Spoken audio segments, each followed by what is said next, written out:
DKU TV.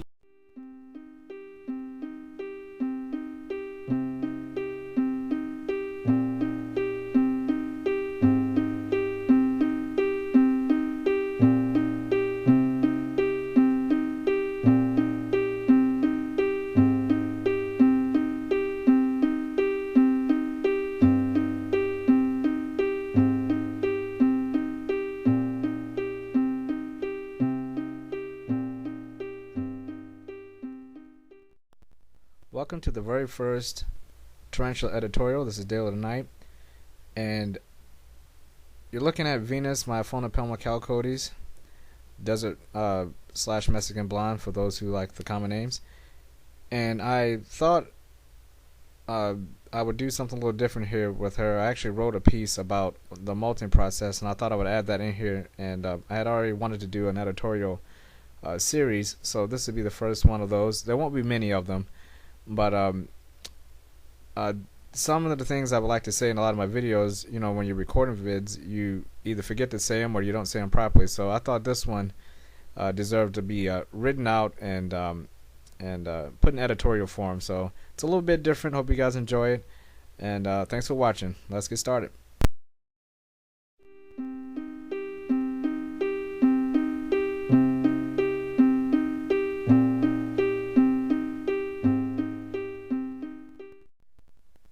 For those who don't understand it, a tarantula's molting process can be a very strange thing. For those who do understand and appreciate it, the molting process can be a very beautiful yet mysterious event. Traditional domestic animal owners of dogs and cats, for example, might frown and lift a confused eyebrow to the thought of referring to a tarantula shedding its skin as beautiful, and we know why, don't we? If you own a dog or a cat, you'll never wake up and find your pet has grown considerably larger overnight, has changed color, and in many cases even changed their sex. Your dog will never be found lying on his back motionless for hours before exiting his furry hide and resting in solitude for a week. Your cat won't be translucent for days before his teeth and body hardens before its next meal, while the owner carefully examines the cat's shed skin to determine if it's male or female. But that's one of the reasons that makes owning a tarantula as a pet so interesting. They're constantly changing, essentially giving the owner a new pet every time it sheds its exoskeleton. That's what makes tarantulas so unique and fun to raise. My experience so far with the Phonopelma Chalcodes has been nothing less than an adventure, especially when it comes to molting. Every day with my 3 Chalcodes is a learning experience, and I sure learned something about the species when the biggest of my 3 Chalcodes specimens, Venus, molted. I acquired Venus as a 5-inch adult, most likely a wild-caught specimen, but has spent most of her life in captivity by the original owner, a friend of mine who breeds tarantulas out of the local exotic pet store I bought her from.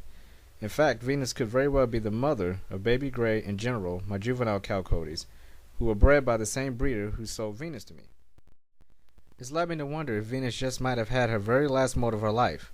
It's an example of why I personally do not like buying wild-caught tarantulas, no matter who's selling it. It's just too difficult to determine the age of a wild-caught adult. The specimen could be 10 years old or 30 years old. It's almost impossible to accurately determine the age. Venus's appearance has changed dramatically since she molted. Her back legs are far darker and her forward legs are more orange now than blonde.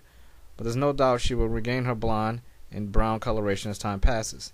This was the beautiful part of her molt. The mystery comes with uncertainty. Venus essentially gained little in size and was extremely weak and fragile after molting.